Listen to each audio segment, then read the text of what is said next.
from the right side, those vultures are going to be able to be pushed back, but Dragoons losing even more Dragoons on the opposite side. Shine adding in even more factories, going to continue macroing up, and really just Stork not really being capable of reducing the number of Dragoons he has. He really has to keep pumping Dragoons so he can continuously counter these vultures, because if he pumps Zealots, he might be able to take on the tanks, but the vultures are just going to completely be able to decimate the Zealots even before they come close to the tanks.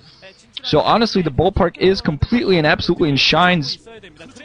The ball is completely in. I have no idea how that saying goes, so I'm just gonna skip it. Wow, yes, this just shows I am not an American. I do not know your sayings except for movies, and I tend to mess them up. So on that note, Nuke. Yes, the ballpark is definitely in Shine's ballpark right now. Shine's coming down with a lot of vultures, and I'm really surprised that Stork has kept up a huge Dragoon force, even though Shine has been so aggressively surrounding his Dragoons, laying mines everywhere. Just some excellent micro from Stork, but I'm still not sure if it's going to be enough. Shine is playing it very safe at this point. He's just grouping up, macroing up his troops, and I think he's thinking about moving out as soon as the science vessel comes in to see any possible Dark Templars, or maybe if Stork decides to go for Arbiter Tech like he has done in most of his other games, especially in his OSL games recently.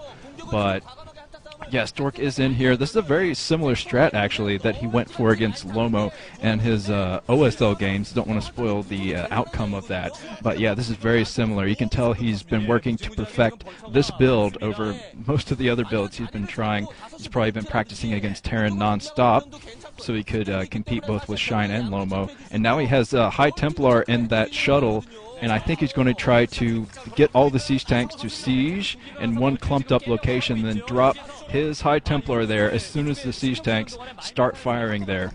But, oh man, Shine found the hidden base, so that's not good for Stork. Stork coming in with a single Dark Templar, but the mine drag there didn't quite work out for him. I don't think he got enough forces. Oh, Shine has the high ground, so it's going to be incredibly difficult for Stork to fight this through. He's coming in with High Templar, storming over the tanks. Nice storms from Stork, but oh man, not quite enough storms. I think one more storm would have taken out all those tanks, but now he's lost so much here. But defensive matrix on that one tank there, but Shine being completely whittled down. They both lost a lot of troops there, and now Stork has lost his hidden base here.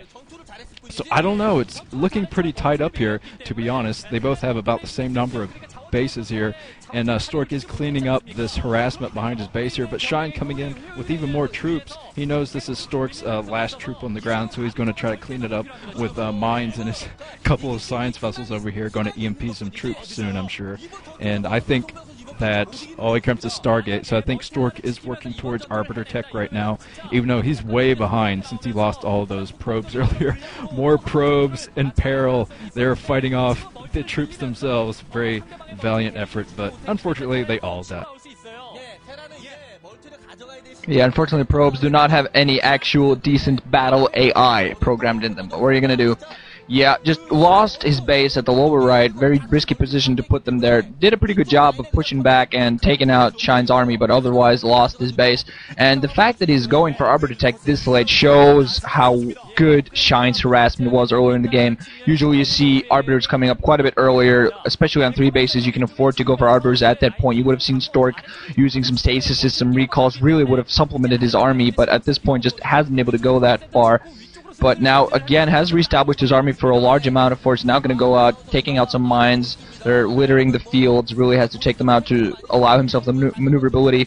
I think, honestly, Stork really managed to get a decent number of Zealots. Has really helped him out to take out that battle. Now Shine going to take the 12 o'clock position and has a large clump of science vessels up. I think there was maybe 3, maybe even 4. No Arbiters. So any Arbiters that come out for Stork, I honestly think they're not going to be able to do anything at all, because Shine is instantly going to just EMP those and make them completely useless, except for making forces invisible. Shine has apparently a slightly larger army out in the field, because he lost a huge part of it to Stork. Stork trying to establish 6 o'clock base, instantly forced to cancel that, because he's just going to be in a lot of trouble. Also trying to reestablish the upper left, and just desperately gonna find Shine's base, gonna make it cancel. Yes, killing the SCV, doing a pretty good job. Probably going to force the cancel. Instantly going to move back just out of fire. And now it's just all going to come down to really even game overall. We're going to see if Stork manages to use his Arbiters well. He's not actually building one. then he might actually be able to do some damage and take the game back, going for a sort of luxury-esque move as Luxury did against Hwasun. But I think that could be his really biggest chance, and as long as he doesn't get EMP'd, he might be successful. But now Shine's going to move out with his gigantic army, so the ball, I'm not going to try that again. Yeah, I was going to say, but yeah, this is a very strange game because I think the initial harassment from Shine is making the big difference here, because you can tell he's one step ahead of Stork in the entire game here. I mean, a Terran really shouldn't have this many science vessels out before the first Arbiter is out. So I think he's just one step ahead of Stork here, and Stork's going to have to get some nice storms here. Nice storms could swing the game for him, I think, if he gets enough tanks in the storms, but yeah, it's going to be extremely hard for Stork to fight off this many science vessels. This is just going to be EMP City here soon, and troops with no shields are, oh, there's an EMP on some Dragoons there, so looks like Shine is preparing to move in here. Storm from Stork, but he does not manage to catch any tanks in that storm, I think. I think he only killed a couple of vultures there, but he has his shuttle in here, and there's no telling how many High Templar he has left in the shuttle, while it looks like Shine is trying to get up that 12 o'clock again. Both are trying to get up new bases and both being harassed there. Another EMP on the High Templar grouping there. So yeah, this is not looking good for Stork. Stork is going to have a very hard time. Shine is moving right into his natural expansion with a ton of vultures here, and Stork's High Templar are out of position to storm this, I think. I don't think he has any High Templars at the front to get rid of the tanks. Oh, there's a storm over some Goliaths there, but he really needs to save those storms to use on the tanks. Oh, there's a storm, 2 storms, 3 storms, 4 storms. There are all the storms that I was wondering where they were. But it looks like Shine is taking out the 10 o'clock, and Stork might be running out of minerals at this point. I'm not sure how many mining bases he has left, but it can't be...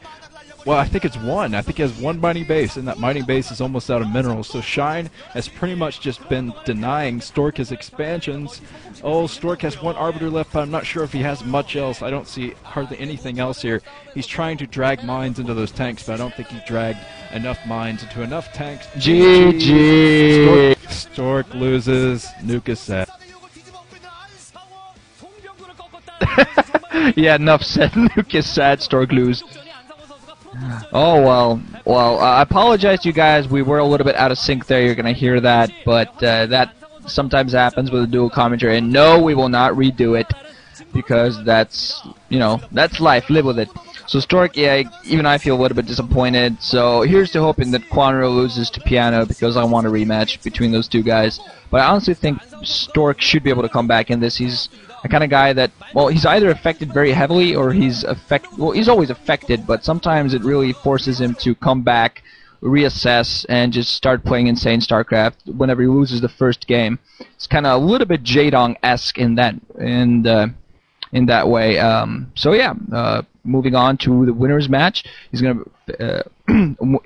Shine is moving on to the winners match. Start babbling there, and he's gonna face off either against Piano and Quanro. And here's to hoping that Nuke manages to join me again for later on for the losers match between Stork and, well, either Quanro or Piano. GG, I guess. GG guys, Ranch and Nuke out. Thanks for listening.